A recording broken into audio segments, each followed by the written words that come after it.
الرجيم بسم الله الرحمن الرحيم سبحان الذي أسرى بعبده ليلا من المسجد الحرام إلى المسجد الأقصى الذي باركنا حوله لنريه من آياتنا إنه هو السميع البصير۔ 15ویں پارے کی یہ پہلی آیت، اس میں معراج کی طرف اشارہ ہے۔ اس آیت کریمہ میں اللہ تعالیٰ یہ فرماتا ہے سبحان الذی اسری بعبدہ، پاکیزہ ہے وہ ذات جو اپنے بندے کو راتوں رات لے کر گئی مسجد حرام سے مسجد اقصیٰ تک۔ مسجد حرام کعبۃ اللہ، مسجد اقصیٰ بیت المقدس، یہ مسلمانوں کا پہلا قبلہ، لیکن آج یہ یہودیوں کے ہاتھ میں، مسلمانوں کے ہاتھ سے نکل گیا ہے۔ تو اس میں معراج کا ذکر ہے کہ کیسے اللہ کے رسول صلی اللہ علیہ وسلم کو آسمانوں کی سیر کرائی گئی۔ یہ کب ہوا؟ ایک ہی وقت میں، یعنی ایک ہی سال میں آپ کے چچا کا بھی انتقال ہوا ابو طالب کا، اور آپ کی زوجہ محترمہ خدیجۃ الکبریٰ رضی اللہ تعالی عنہا کا انتقال ہوا۔ آپ کو بہت دکھ ہوا، یہاں تک کہ اس سال کو تاریخ میں عام الحزن کہا جاتا ہے، غم کا سال کہا جاتا ہے۔ دوسری طرف کفار اور مشرکین یہ دونوں کا لحاظ کرتے تھے، دونوں سے ذرا ڈرتے تھے، دونوں کا انتقال ہوا تو کھل کر آپ کو تکلیف دینا شروع کر دی۔ تو دیکھیے اللہ کے رسول صلی اللہ علیہ وسلم ان سب چیزوں میں یہ سوچتے کہ کچھ میری کمی ہے، میری غلطی ہے، یہ سوچتے تھے، کسی کو الزام نہیں دیتے تھے۔ یہی ہے کام کرنے کا طریقہ، تب آدمی سیکھ سکتا ہے بہت کچھ۔ اگر اپنی غلطیوں کا الزام ہم ان کے سر رکھ دیں گے تو پھر آدمی کامیاب نہیں ہو سکتا۔ تو آپ یہی سوچتے تھے کہ مجھ سے کچھ کمی ہو رہی ہے یا اللہ تعالیٰ میرے کام سے خوش نہیں ہے، ایسے آپ سوچتے تھے۔ تو اللہ تعالیٰ نے آپ کو یہ بتانے کے لیے کہ اللہ تعالیٰ آپ سے بہت خوش ہے، آپ کو معراج کے سفر پہ لے کر گیا۔ تو یہ واقعے کا ذکر ہے۔ اب اس صورت کے مضامین میں جلدی کچھ بتاؤں گا آپ کے سامنے۔ ایک آیت میں اللہ تعالیٰ فرماتا ہے وَيَدْعُ الْإِنسَانُ بِالشَّرِّ دُعَاءَهُ بِالْخَيْرِ وَكَانَ الْإِنسَانُ عَجُولًا، انسان بہت جلد باز ہے، جیسے دعا کے لیے یہ فوراً ہاتھ اٹھاتا ہے، بد دعا کے لیے بھی ہاتھ اٹھا دیتا ہے۔ ایسا نہیں کرنا چاہیے، دعا کے لیے ٹھیک ہے لیکن بد دعا کے لیے ہاتھ نہیں اٹھانا چاہیے۔ بد دعا بہت سوچ کر کرنا ہے یا نہیں کرنا ہے، اس کا فیصلہ کرنا ہے۔ خود ایک حدیث میں، صحیح مسلم کی حدیث ہے، اللہ کے رسول صلی اللہ علیہ وسلم نے فرمایا تم اپنی ذات کے لیے، اپنی اولاد کے لیے، اپنے مال و دولت کے لیے بد دعا نہ کرو، کیونکہ ایسا ہوتا ہے کہ کچھ مبارک وقت ہوتے ہیں ان میں آدمی کی زبان سے جو بات نکلتی ہے وہ قبول کر لی جاتی ہے۔ ایسے وقت میں تمہاری زبان سے بد دعا نکلے گی اپنے مال کے لیے یا اپنی اولاد کے لیے، تو پھر وہ دعا قبول ہو جائے گی، تو زندگی بھر تم پچھتاتے رہو گے، یہ اللہ تعالیٰ نے فرمایا۔ ایک اور آیت ہے کل انسان الزمناہ طائرہ فی عنقہ، کیسی آیت ہے آپ دیکھیے۔ اللہ تعالیٰ اس زمانے میں فرماتا ہے ہر انسان کی گردن میں ہم نے ایک پرندے کو چپکا دیا ہے، کہتا ہے۔ الفاظ نہیں تھے، ورنہ آج جو سائنس کے الفاظ ہیں اس میں سے کوئی لفظ کہا جا سکتا تھا، اس وقت الفاظ نہیں تھے، ایسی ڈکشنریاں نہیں تھیں جس میں اس لفظ کو تلاش کیا جا سکتا۔ تو اللہ تعالیٰ نے اتنا ہی فرمایا کل انسان الزمناہ طائرہ، ہر انسان کی گردن میں ہم نے ایک پرندے کو چپکا دیا، وہ کبھی نکلے گا نہیں، اسے کوئی آدمی نکالنا چاہے تو نکال نہیں سکتا، وہ کہاں ہے کیسا ہے اس کا پتہ اسے نہیں چلے گا، اور اس کا کام کیا ہے؟ آدمی جو کچھ کرتا ہے، جو کچھ کہتا ہے، جہاں کہیں جاتا آتا ہے اس کی وہ تصویر بھی لیتا ہے اور ریکارڈ بھی کرتا ہے، جسے آج ہم ویڈیو آڈیو کہتے ہیں، اس قسم کا کام کرتا ہے وہ آلہ جو اللہ تعالیٰ نے کہیں چپکا دیا ہے۔ کوئی بھی بڑے سے بڑا سرجن آپریشن کر کے اس کو نکال نہیں سکتا، یہ کہاں ہے کیسا ہے یہ نہیں معلوم۔ تو اس دور میں الفاظ نہیں تھے، اس وجہ سے اللہ تعالیٰ نے ایسا کہہ دیا۔ جیسے اس سے پہلے کی صورت میں اللہ تعالیٰ نے ایک آیت میں فرمایا والخیل والبغال والحمیر لترکبوها وزینہ، فرمایا کہ آج تم لوگ گھوڑے پہ سواری کرتے ہو، گدھے کی سواری کرتے ہو، خچر کی سواری کرتے ہو، اور اپنے آپ کو بہت اونچا سمجھتے ہو، شان کے ساتھ تم ان سواریوں پر بیٹھتے ہو۔ اس کے بعد اللہ تعالیٰ نے فرمایا آئندہ ہم ایسی سواریوں کو پیدا کریں گے جن کو تم نہیں جانتے، فرمایا یعنی آج تم یہی 3 سواریاں ہیں تمہارے پاس، گھوڑا ہے، گدھا ہے، خچر ہے، اس پہ تم بیٹھ جاتے ہو تو اپنے آپ کو بہت اونچا سمجھتے ہو اور اپنے آپ کو ممتاز سمجھتے ہو۔ آئندہ ہم ایسی ایسی سواریاں پیدا کریں گے جن کو تم نہیں جانتے۔ دیکھ لیجئے آج کتنی سواریاں ہیں۔ تو اس طرح یہ اللہ تعالیٰ کی بات ہے۔ تو اس کے بارے میں فرمایا کہ یہ جو ہم نے چپکا دیا ہے یہ تمہاری پوری زندگی شروع سے اخیر تک جو کچھ تم نے کیا، جو کچھ تم نے کہا، جہاں کہاں گئے، کیا کیا، اس کی تصویر ہے اس میں۔ تو اسی کو پیش کیا جائے گا قیامت کے روز۔ قیامت کے روز لوگ سوچتے ہیں اتنے کروڑوں انسانوں کا حساب کیسے ہوگا، تو اللہ تعالیٰ فرماتا ہے کہ ہم وہی چیز ہر انسان کے سامنے رکھ دیں گے اور اس سے کہیں گے اقرأ کتابک، یہ تمہاری کتاب ہے، تمہاری پوری زندگی اس کے اندر موجود ہے۔ اقرأ کتابک کفیٰ بنفسک اليوم علیک حسیبا۔ اور انسان اسے دیکھے گا، حیران و پریشان رہ جائے گا، خود اسے یاد نہیں رہے گا اس نے کیا کیا کیا، تو کہے گا، اس کی زبان سے نکلے گا، مالی ھذا الکتاب لا یغادر صغیرۃ ولا کبیرۃ الا احصاها۔ کیسی عجیب و غریب کتاب ہے، چھوٹی سے چھوٹی بات بھی اس کے اندر درج ہے اور بڑی سے بڑی بات بھی اس کے اندر درج ہے۔ پریشان ہو جائے گا یہ بات۔ پھر وَإِذَا أَرَدْنَا أَن نُهْلِكَ قَرْيَةً أَمَرْنَا مُتْرَفِيهَا، اللہ تعالیٰ اپنا ایک قانون بتاتا ہے کہ کسی بستی کے اوپر ہم عذاب لانا چاہتے ہیں تو وہاں خوشحالی بڑھ جاتی ہے، خوشحال لوگوں کا اضافہ ہو جاتا ہے، اور خوشحالی جب بڑھ جاتی ہے تو وہاں بہت سی بے حیائی کے کام ہوتے ہیں اور بہت فحش چیزیں ہوتی ہیں وہاں، اور گناہ کے لیے دروازے کھل جاتے ہیں، تو پھر اللہ تعالیٰ اس بستی پر تباہی لاتا ہے۔ تو یہ بات بھی آپ دیکھ لیجئے کتنی سچی اور صادق ہے آج کے دور میں، کہ اللہ تعالیٰ کسی بستی کو تباہ کرنا چاہتا ہے، کسی قوم کو ذلیل کرنا چاہتا ہے تو وہاں خوشحالی عام ہو جاتی ہے۔ اس کے بعد 2 رکوع میں اور ایک آیت یہ بھی ہے جو ہم شروع سے اب سے کہتے ہوئے آتے ہیں رب العالمین کی تفسیر میں، اللہ تعالیٰ فرماتا ہے کُلًّا نُمِدُّ ہؤلاء وہؤلاء من عطاء ربک، فرماتا ہے اس دنیا میں 2 قسم کے لوگ ہیں، اللہ کو ماننے والے ہیں، اللہ کا انکار کرنے والے ہیں، دونوں کو ہم ہی کھلاتے ہیں، فرماتے ہیں ہم ہی کھلاتے ہیں، ہمارا ہی کھاتے ہیں، وہ جو ہمارا انکار کرتا ہے وہ بھی ہمارا ہی کھاتا ہے، اور جو ہمارا نام لیتا ہے وہ بھی ہمارا ہی، کیونکہ دنیا میں ہم نے ان کو پیدا کیا ہے تو پالنا یہ ہماری ذمہ داری ہے، یہ بات۔ پھر 2 رکوع اس صورت میں، بنو اسرائیل کے 2 رکوع جس میں اللہ تعالیٰ تعلیم دیتا ہے، اس کا کچھ حصہ میں آپ کو سورہ انعام میں بتا چکا ہوں۔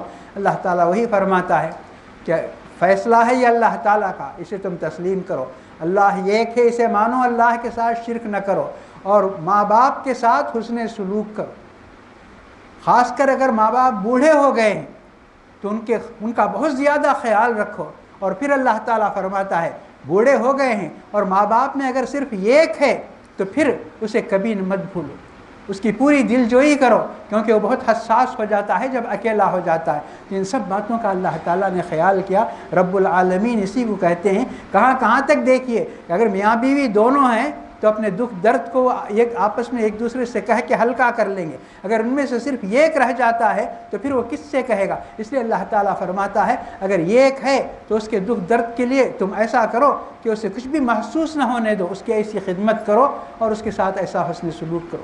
اور پھر بہت ساری باتیں بتائیں، خرچ و اخراجات کے بارے میں بھی بتایا کہ آدمی کو خرچ بھی دیکھ دکھا کر کرنا چاہیے، بخیل بھی اس کا نام نہیں ہونا چاہیے، اور ایسا ہاتھ بھی نہیں کھولنا چاہیے کہ پھر آئندہ وہ خود پائی کا محتاج ہو جائے، ایسا نہیں ہونا چاہیے۔ اور پھر وہی تعلیم ہے جو سورہ انعام کے اندر گزری کہ زنا کے قریب نہ جاؤ، یتیم کا مال نہ کھاؤ، اور جو چیز تمہیں معلوم نہیں ہے اس کے پیچھے نہ پڑو، جس کو تم سمجھ نہیں سکتے اس کے پیچھے نہ پڑو، یہ بھی فرمایا اللہ تعالیٰ نے۔ اس کے بعد ایک آیت میں اللہ تعالیٰ فرماتا ہے انہی آیتوں کے اندر ان السمع والبصر والفؤاد کل اولئک کان عنہ مسئولا۔ اس کی شان نزول کے طور پر آپ ایک بات دیکھ لیجئے، پارہ ام میں ایک آیت پڑھ آپ سنتے ہوں گے، آپ کو یاد ہوگی، وَلَتُسْأَلُنَّ يَوْمَئِذٍ عَنِ النَّعِيمِ، یہ اللہ تعالیٰ فرماتا ہے قسم کے ساتھ کہ البتہ ضرور تم سے پوچھا جائے گا، جو نعمتیں ہم نے تم کو دی تھیں ان نعمتوں کے ساتھ تم نے کیا کیا، یہ تم سے پوچھا جائے گا ضرور۔ وہ ایسے وقت میں یہ آیت نازل ہوئی، صحابہ کے درمیان فقر و فاقہ تھا، کھانے کے لیے کچھ بھی نہیں تھا، پہننے کے لیے بھی کوئی خاص چیز نہیں تھی، بہرحال بہت فقر و فاقہ تھا، محتاجی تھی۔ تو ایک صحابی کی زبان سے نکل گیا، ما ہی النعم یا رسول اللہ، پوچھا وہ کون سی نعمتیں ہیں جن کے بارے میں اللہ تعالیٰ سوال کرے گا، ہمارے پاس تو کچھ بھی نہیں ہے، پانی ہے، دودھ ہے، اس کے سوا کچھ بھی نہیں ہے۔ تو اللہ کے رسول صلی اللہ علیہ وسلم نے یہ آیت پڑھی، ان السمع والبصر والفؤاد کل اولئک کان عنہ مسئولا، کہ تمہارے پاس جو دل ہے، دماغ ہے، تمہارے پاس جو آنکھیں ہیں، تمہارے پاس جو کان ہے، تمہارے پاس جو سمجھ اور عقل ہے، ان کے بارے یہ سب سے بڑی نعمت یہی ہے فرمایا اللہ تعالیٰ نے۔ تم ان چیزوں کو نعمت نہیں سمجھتے ہو، تم نعمت صرف دولت کو سمجھتے ہو، صحت کو سمجھتے ہو۔ سب سے بڑی نعمت یہ تمہارا دماغ، یہ تمہارا دل ہے، اور یہ تمہاری آنکھ ہے اور تمہارے کان ہیں۔ ان کے بارے میں اللہ تعالیٰ قیامت کے روز پوچھے گا کہ تم نے ان کے ذریعے کیا کام کیا، تم نے حق کو سمجھنے میں اور غلط کو غلط ماننے میں تم نے کیا رول ادا کیا، یہ سوال اللہ تعالیٰ تم سے کرے گا۔ اور تعلیم چلتی ہے، بنو اسرائیل کی تعلیم اور چلتی ہے، اور مسائل اللہ تعالیٰ اس میں بتاتا ہے۔ اس کے بعد دوسری صورت آج کی تراویح میں جو پڑھی گئی وہ سورہ کہف ہے۔ کہف عربی زبان میں بڑے غار کو کہتے ہیں۔ یہاں ایک بات آپ جان لیجئے کہ رسول اللہ صلی اللہ علیہ وسلم واقعی نبی ہیں یا نہیں ہیں، اس کا امتحان کرتے تھے لوگ۔ تو یہودیوں کے کہنے پر مشرکین نے سوال کیا آپ سے، 3 سوال تھے۔ اس میں ایک سوال یہ تھا، روح کے بارے میں ایک سوال تھا، اصحاب کہف کے بارے میں ایک سوال تھا، ذوالقرنین ایک بادشاہ ہے اس کے بارے میں ایک سوال تھا۔ انہوں نے سکھایا، یہودیوں نے سکھایا مشرکین مکہ کو کہ یہ 3 سوال کرو، اگر یہ واقعی نبی ہے تو صحیح جواب دے گا، اور اگر نبی نہیں ہے تو اس کا جواب نہیں دے سکتا۔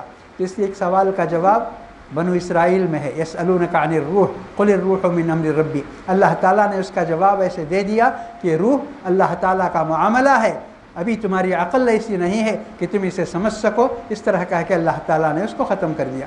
اس کے بعد دوسرا سوال تھا اصحاب کہف۔ اصحاب کہف کے بارے میں مختصر یہ کہ ایک دور ایسا تھا کہ لوگ شرک میں مبتلا تھے، اور بادشاہ وقت کا جو بادشاہ تھا اپنی عبادت کراتا تھا، جس طرح فرعون نے اپنی عبادت کرائی، اس طرح وہ بادشاہ سب کو اپنے سامنے جھکاتا تھا، کہتا تھا میں ہی تمہارا معبود ہوں، میرے سوا کوئی تمہاری عبادت کے لائق نہیں ہے۔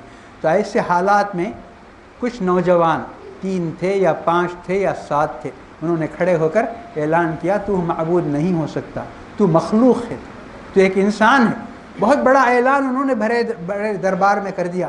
بادشاہ حیران ہو گیا کہ اتنی جرأت اور اتنی ہمت ان کو کیسے آئی، اب ان کو کیسی سزا ہونی چاہیے، ایسی سزا کہ آئندہ کوئی سر نہ اٹھا سکے، کوئی ایسی بات نہ کر سکے۔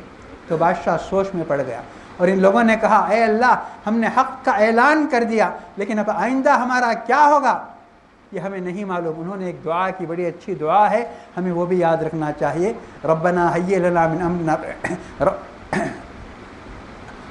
من امرنا رشدا، کہ اللہ ہم نے جو بات کہنے کی تھی وہ کہہ دی، لیکن اب کیا ہوگا یہ ہمارے پاس بھی اس کا یہ نہیں ہے، تو ہماری مدد فرما، آئندہ کیا قدم ہمیں اٹھانا چاہیے وہ یہ کر۔ تو اللہ تعالیٰ ان کو لڑا تو نہیں سکتا تھا 5 آدمیوں کو پوری قوم کے ساتھ، تو اللہ تعالیٰ ربنا آتنا من لدنک رحمتن، پوری دعا ایسی ہے، ربنا آتنا من لدنک رحمتن، اے پروردگار دے تو تیری طرف سے رحمت ہمارے لیے، اور ہمیں آئندہ کیا ہونا چاہیے وہ راستہ دکھا۔ بہت اچھی دعا ہے، ہمیں بھی ایسے حالات میں کرتے رہنا چاہیے۔ تو اللہ تعالیٰ نے ان سے کہا کہ تم یہ غار میں چلے جاؤ، اور وہاں سلا دیا اللہ تعالیٰ نے غار میں۔ بڑی مدت تک سوئے، وہ 300 سال سوئے غار کے اندر، لمبا قصہ ہے، وہی غار والوں کا قصہ، یہی اصحاب کہف کا قصہ کہلاتا ہے۔ 300 سال کے بعد اللہ تعالیٰ نے ان کو اٹھایا، ان کو احساس تک بھی نہیں، اور اللہ تعالیٰ یہ بتانا چاہتا تھا کہ جو لوگ قیامت کا انکار کرتے ہیں کہ انسان مرنے کے بعد دوبارہ کیسے زندہ اٹھایا جائے گا، ان کو بتانا چاہتا تھا اللہ تعالیٰ کہ دیکھو کس طرح ہم انسان کو 300 سال سلا کر اٹھاتے ہیں، اسی طرح زمانہ گزرنے کے بعد بھی ہم انسانوں کو اٹھائیں گے۔ تو ان کا قصہ مشہور ہوا، دنیا نے دیکھا، ان کو یقین آ گیا، کیونکہ ان کے بارے میں سب باتیں لکھی ہوئی تھیں، جگہ جگہ پوسٹر لگے ہوئے تھے کہ انہوں نے بادشاہ کے خلاف ایسا کام کیا، ایسا اعلان کیا، یہ سب۔ تو لوگوں نے ان کو پہچان لیا، سمجھ گئے۔ یہ قصہ بڑی تفصیل کے ساتھ ہے، اسی لیے اس کو کہف، سورہ کہف کہا جاتا ہے۔ اور اس سورت کی فضیلت بھی ہے، صحیح حدیثوں میں ہے کہ جو لوگ جمعہ کے روز اس سورت کو پڑھیں گے اللہ تعالیٰ ان کو ایک روشنی عطا فرمائے گا 1 ہفتے کے لیے۔ تو 1 ہفتے کے لیے کا مطلب کیا ہے؟ ہر جمعہ جو پڑھیں گے تو پوری زندگی ان کے ساتھ یہ روشنی رہے گی۔ اس کے بعد موسیٰ علیہ السلام کا بھی یہ قصہ ہے، اس کے اندر قصے عبرت کے لیے، یہی ہے روشنی۔ آدمی اگر پیسے والا ہو تو اسے کیسے رہنا چاہیے، آدمی کے پاس اگر علم زیادہ ہے تو اسے کیسے رہنا چاہیے، آدمی کے پاس اگر حکومت اور سلطنت ہے تو اسے کیسے رہنا چاہیے، سارے قصے ایک صورت کے اندر بتائے گئے ہیں، اور بہت ہی عبرتناک انداز میں۔ جو لوگ پڑھیں گے سمجھیں گے وہ کبھی مغرور نہیں ہوں گے، اللہ تعالیٰ کی ہر نعمت کو اور اللہ تعالیٰ کے ہر انعام کو وہ ایک امانت سمجھ کر اسے جیسے صرف کرنا چاہیے صرف کریں گے، وہ کبھی مغرور نہیں ہوں گے۔ یہ سب واقعات ہی آپ پڑھ سکتے ہیں قرآن شریف میں۔ وَاضْرِبْ لَهُم مَثَلَ الرَّجُلَيْنِ جَعَلْنَا لِأَحَدِهِمَا جَنَّتَيْنِ، دو دوست تھے، دونوں بہت اچھے دوست تھے، ہمیشہ ساتھ رہنے والے، ایک کو ہم نے زیادہ ہی مالدار بنایا تو اس نے دوسرے دوست کو حقیر سمجھا اور اپنے بارے میں کیا کیا اس نے کہا، پھر اس کا نتیجہ کیا ہوا، انجام کیا ہوا، یہ ایک واقعہ بتایا۔ پھر اس کے بعد ابلیس کا بھی ایک قصہ بتایا کہ ابلیس کیا تھا، جن ملائکہ کا استاذ تھا، اس کے گھمنڈ کی وجہ سے، اس کے تکبر کی وجہ سے اس کا انجام کیا ہوا۔ پھر خود حضرت موسیٰ علیہ السلام کا قصہ بتایا گیا کہ موسیٰ علیہ السلام نے ایک تقریر کی، بہت زبردست تقریر کے بعد کسی نے اٹھ کر پوچھا اس وقت کیا دنیا میں آپ سے بڑا کوئی عالم ہے، پوچھا۔ موسیٰ علیہ السلام نے کہا نہیں کہا، حقیقت تھی وہ، لیکن کسی آدمی کو اپنی زبان سے ایسا نہیں کہنا چاہیے، اللہ بہتر جانتا ہے، یہ جواب ہونا چاہیے۔ موسیٰ علیہ السلام سے جب اس نے پوچھا کہ روئے زمین پہ آپ سے بڑا کوئی عالم ہے تو انہوں نے کہہ دیا نہیں، تو اللہ تعالیٰ کو یہ بات ناپسند ہے۔ کوئی بھی غرور کی بات، کبر کی بات اللہ تعالیٰ کو پسند نہیں آتی۔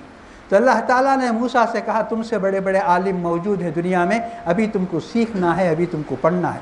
پھر ان کو ایسا سبق دیا، ایسا تکلیف دہ سفر ان کو پیش آیا، پورا واقعہ ہے موسیٰ علیہ السلام کی زبان سے نکل گیا، لقد لقینا من سفرنا ھذا نصبا، کہ اللہ تعالیٰ نے جس سفر پر ہمیں بھیجا ہے اس سفر میں قدم قدم پر ہمیں بڑی مشکلات کا سامنا کرنا پڑا۔ تو موسیٰ علیہ السلام کی ملاقات ایک اللہ والے سے ہوئی، اس سے موسیٰ علیہ السلام نے درخواست کی کہ آپ کے پاس جو علم ہے وہ سیکھنے کے لیے میں آیا ہوں، اور وہ سکھانے کے لیے تیار نہیں تھے۔ موسیٰ علیہ السلام نے بڑے وعدے کیے کہ میں پابندی کے ساتھ آپ کی خلاف ورزی نہیں کروں گا، آپ جو کچھ بتائیں گے سب۔ اس کے بعد انہوں نے کچھ سکھایا، پھر بھی موسیٰ علیہ السلام صبر نہیں کر سکے۔ یہ واقعہ بھی سورہ کہف کے اندر موجود ہے۔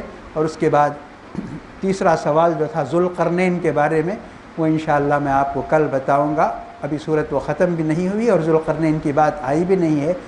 تو دیکھیے یہ ایک صورت کے اندر کتنے مضامین ہیں اور کتنی باتیں ہیں، ایک انسان کو سمجھنے کے لیے، ایک انسان کو سنبھلنے کے لیے، مسلمان کو سنبھلنے کے لیے، کیونکہ مسلمان اپنی مرضی سے اس دنیا میں جی نہیں سکتا۔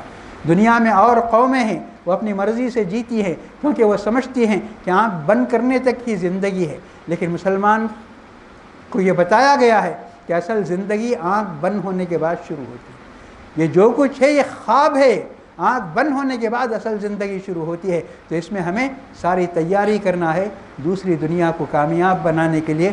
یہاں ہمیں بونا ہے، وہاں کاٹنا ہے۔ الدنیا مزرعۃ الآخرہ، یہاں ہمیں رونا ہے وہاں ہنسنے کے لیے، یہاں محنت کرنا ہے وہاں آرام کرنے کے لیے۔ یہ باتیں اللہ تعالیٰ نے بھی بتائیں اور اللہ کے رسول صلی اللہ علیہ وسلم نے بھی بڑی تفصیل کے ساتھ پورے قرآن میں اور احادیث کی کتابوں میں بتائی گئی ہیں۔